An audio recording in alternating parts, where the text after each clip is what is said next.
Bill Gaither, the very name once synonymous with hope, harmony, and the golden age of gospel music, found himself at the center of an unforgettable and shocking spectacle. What began as an ordinary day of courtroom deliberation quickly transformed into a heart-stopping moment that silenced everyone present. The courtroom, usually a space for quiet legal exchanges, became the stage for a devastating personal drama. As the judge prepared to deliver the final sentence, Gaither stood motionless, his body tense with fear and anticipation. The air was heavy, as if time itself had paused. No one in that room could have anticipated the seismic event that was moments away from unfolding. When the judge began to speak, each word seemed to carry the full weight of the world. The gravity of the sentence appeared to drain the life from the gospel legend. His expression changed from disbelief to something much darker, a look of raw panic and pain. Then, in an instant, before anyone could comprehend what was happening, Bill Gaither collapsed. His legs gave way, and the man once seen as a spiritual pillar crumpled onto the cold, unfeeling floor of the courtroom. Some speculated it was the unbearable pressure of the moment that crushed him, while others wondered if it was a deeper, more personal terror taking hold. The silence shattered as people rushed toward him, desperate to help. The room dissolved into chaos, and the world outside waited breathlessly for answers. This sudden and devastating turn of events left both the public and the gospel community in shock, questioning what had truly led to this tragic collapse and what grim reality Gaither was now facing. For many, this was more than a scandal. It marked the brutal end of an era. The name Bill Gaither, once the embodiment of faith and inspiration, was now being spoken in disbelief. The serene, family-oriented world of gospel music had been struck by a lightning bolt of controversy. For decades, Gaither had stood as a respected leader, uniting millions through his songs of love, faith, and eternal hope. But now, headlines told a very different story. Instead of standing beneath stage lights, microphone in hand, he found himself small and exposed before the harsh glare of a courtroom, facing a mountain of criminal accusations that could permanently destroy his legacy. So, what exactly was the legendary Bill Gaither accused of? The list was long, complex, and deeply troubling. Prosecutors alleged that Gaither had orchestrated an elaborate financial fraud scheme spanning years, involving embezzlement and deliberate tax evasion. They painted a chilling picture.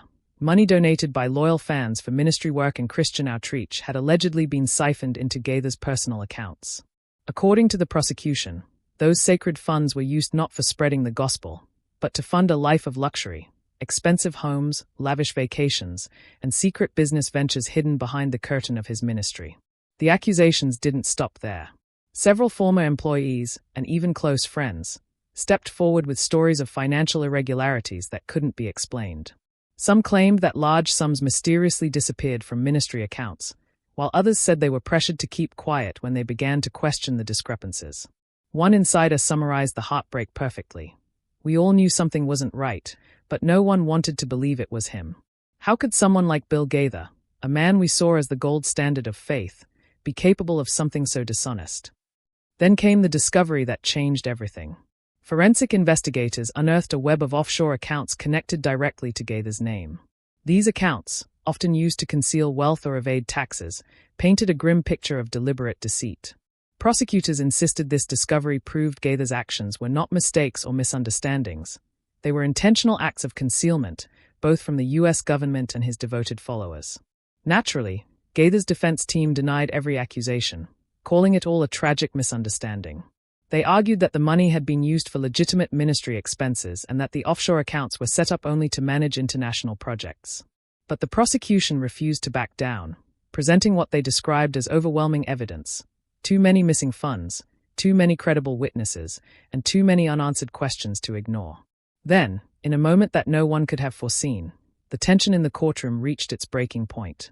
As the judge prepared to deliver the final verdict, Gaither suddenly collapsed. Paramedics rushed in as flashes from reporters' cameras lit the room.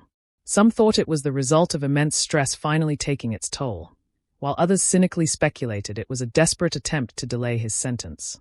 Regardless of motive, for those few terrifying minutes, the world held its breath. Now, one haunting question lingers: what will happen next? Will Bill Gaither trade his microphone and music for the isolation of a prison cell, or will he somehow escape with a light punishment? His most loyal supporters still cling to hope, insisting he's been unfairly targeted and that divine justice will clear his name.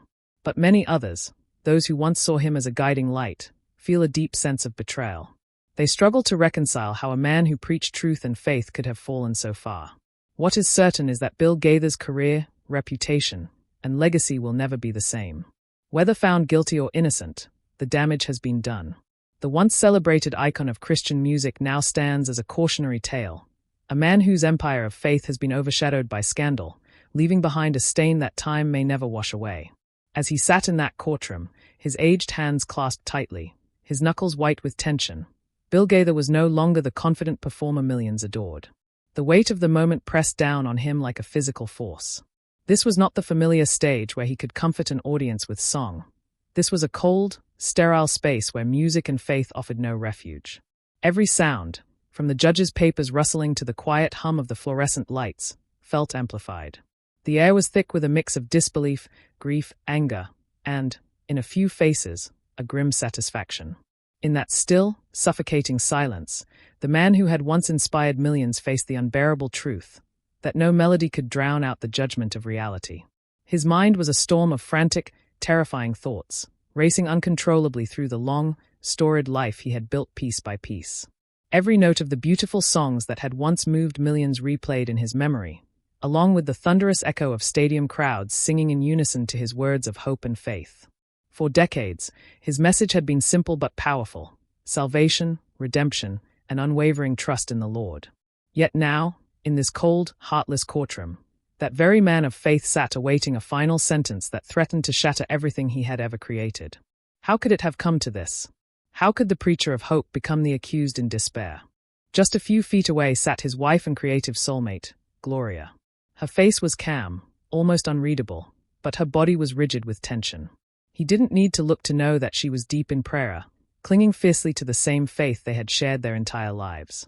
But even her immense belief in divine mercy couldn't alter what was about to unfold. He wanted desperately to reach out, to hold her hand, to whisper something, anything, that might offer a flicker of comfort. Yet no words came. His throat felt tight, suffocated by fear. For a man who had spent his life speaking to thousands, inspiring hope with ease, this was the first moment he found himself utterly voiceless. The soft murmurs that filled the courtroom faded into a tense silence. The judge cleared his throat, the sound echoing ominously through the heavy air, a signal that the moment of judgment was at hand. Bill inhaled sharply, a futile attempt to brace himself, though deep down he knew he couldn't be ready. Who could ever be ready for the collapse of a lifetime? The courtroom had transformed into a cold, merciless cage, trapping him in a nightmare that felt both surreal and painfully real. The roaring applause of his past performances seemed like distant echoes from another lifetime, faded memories replaced by the sterile chill of this courtroom where his name and legacy now stood on trial. His thoughts briefly turned to his fans, the countless people who had supported him for decades, who had sung his songs and believed in his message. Were they still out there, watching this painful spectacle unfold? Were they praying for him, or had they already turned away, unable to reconcile the man they loved with the accusations before them? The thought of disappointing them, of letting down the very souls he had inspired, hurt more deeply than any possible punishment. The media had feasted on every detail, twisting facts into spectacle. His face had been plastered across headlines, each one more scandalous and condemning than the last. Every private moment, every decision, every word he had ever spoken had been dissected and judged by strangers who knew nothing of his heart. The whispers of betrayal, the avalanche of accusations, the shock that had rippled through the gospel world, it had all seemed unreal at first. But sitting here, staring at the judge's stern face, he could no longer deny the harsh, irreversible truth of his situation. His legal team had done everything possible. Their arguments were strong, their defense eloquent, but it no longer mattered. The outcome rested solely in the hands of the man behind the bench, Judge Harrison, an impersonal symbol of justice. Bill clenched his fists, bracing himself for the words that could strip him of everything he had ever loved. Time itself seemed to slow. The walls appeared to close in around him, pressing down with unbearable weight. For a man who had preached faith in life's darkest hours, this was the ultimate test. Would his faith survive the darkness now? The air in the courtroom grew thick, almost suffocating. Every eye was fixed on the judge as he adjusted his glasses and began to speak. This court has reviewed all evidence, testimonies, and arguments presented, he said, his voice steady yet grave. We acknowledge Mr. Gaither's profound contributions to the music industry, his influence on millions, and the immeasurable impact of his work. However, the serious charges brought forth cannot be ignored. A ripple of shocked murmurs swept through the room. Bill felt a lump rise in his throat, his breathing quick and uneven. He was not a naive man. He knew the charges were grave, but hearing them now, spoken with such cold finality, made the moment unbearable. The judge paused, his silence stretching into eternity before he continued. "It is the decision of this court that Mr. Gaither is found." Time froze. The entire courtroom seemed suspended in a single breath. Then came the word that shattered everything. "Guilty." A collective gasp filled the air, followed by horrified whispers. Some clutched their chests in disbelief. Others shook their heads as tears welled in their eyes. Bill felt his body go rigid, his heart pounding violently. His vision blurred as the words struck him like a physical blow. The judge's voice rose again, firm and final.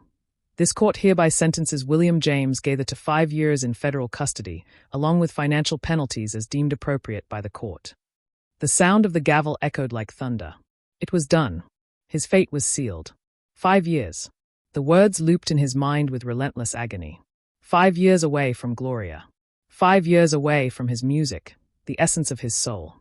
5 years reduced to a number in a cold, uncaring system. Gloria let out a quiet sob, barely audible beneath the crowd's murmuring. The reality had finally broken through her composure. Bill turned slightly, catching a glimpse of her devastated face, a sight more painful than the sentence itself. The prosecution remained unmoved, while his defense team exchanged hurried, worried whispers about appeals and hopes for leniency. But in that moment, Bill knew nothing could undo the damage.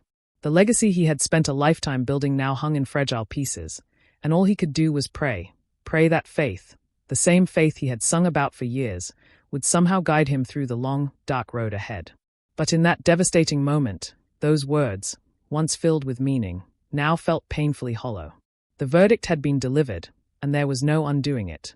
Somewhere in the packed courtroom, a journalist was already hammering away on a keyboard, crafting the headline that would soon explode across every social media platform. Gospel legend Bill Gaither sentenced, a fall from grace. Bill could already picture it, his name plastered across every news outlet, his story twisted, debated, and exaggerated until the fragile truth was buried beneath waves of noise and judgment. Security guards moved toward him, prepared to escort him away from everything he had built. Bill inhaled deeply, straightened his back, and stood tall. If this was to be his final public moment, he would meet it with dignity. He had spent decades preaching faith through life's greatest trials. Now, fate demanded that he live out those very teachings.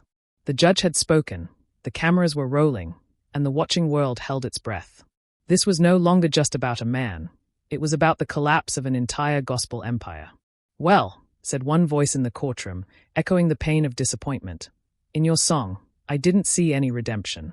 All I saw was a cheap laugh from the audience. How would you have felt if you had a gay son or a lesbian daughter, someone who heard that joke from a Christian stage?" The criticism was sharp, biting, and brutally personal. "If you're serious about these subjects," the critic continued, "go study theology, philosophy, psychology. Learn how Scripture really deals with them. But don't turn people's pain into laughter." It was a raw confrontation, a reminder that words, especially from a man of faith, could heal or harm. When the judge's gavel struck, the sound echoed like a thunderclap through the silent courtroom. Every heart felt the shock. Bill Gaither, a man who had built a towering legacy on faith, family, and the unifying power of gospel music, was now a convicted man. The weight of those words pressed down on everyone present, thick and suffocating. Yet outside the courthouse, the world was anything but silent. For his family, the pain hit hardest. Gloria Gaither, his devoted wife and creative partner, sat motionless, her hands tightly clenched in her lap. She had held onto a thin thread of hope until the very end, praying that somehow, something would change. But when the verdict came, her faith collided with reality. Her eyes, filled with disbelief, sorrow, and determination, locked on Bill. She refused to cry, not here, not now. Instead, she took a steady breath, lifted her chin, and reached out for his hand as he rose to leave. He gave her hand a soft, reassuring squeeze, the only comfort he could offer. Their children, sitting nearby, mirrored that anguish. Ben, their son, clenched his jaw in silent fury.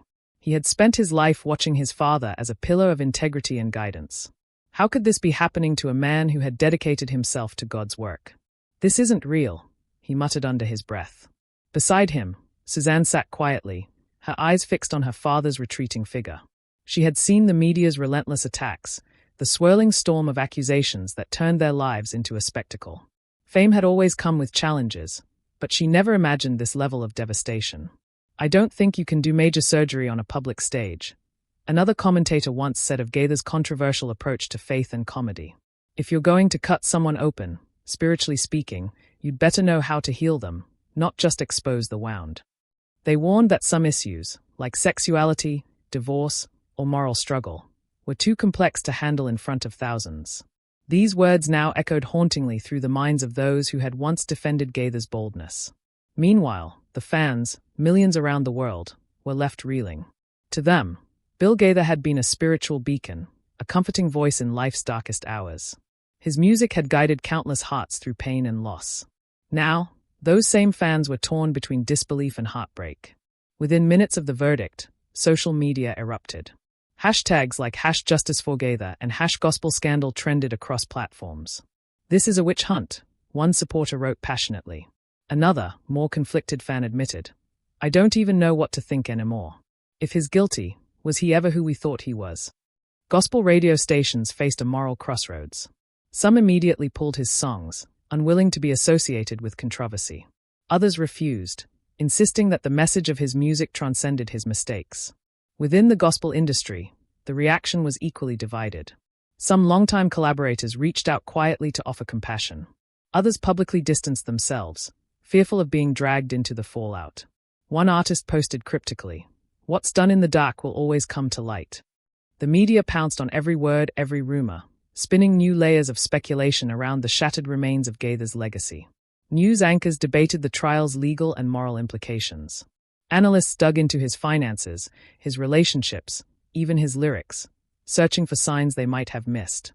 Former colleagues were pressed for comment, forced to answer uncomfortable questions about whether they'd known anything all along. One anonymous former band member admitted to a journalist, "Bill was always the leader. I never questioned him. But maybe I should have." Those words sent a fresh shockwave through the already fractured gospel community. And there sat Bill Gaither, alone, in a cold holding cell. The man who once lifted millions through songs of faith and redemption now faced the most painful silence of his life. The walls around him were gray and unforgiving, mirroring the heaviness in his heart. For the first time, he understood that faith, no matter how strong, might not be enough to undo the wreckage before him. His fans' trust had been shattered. His family was broken.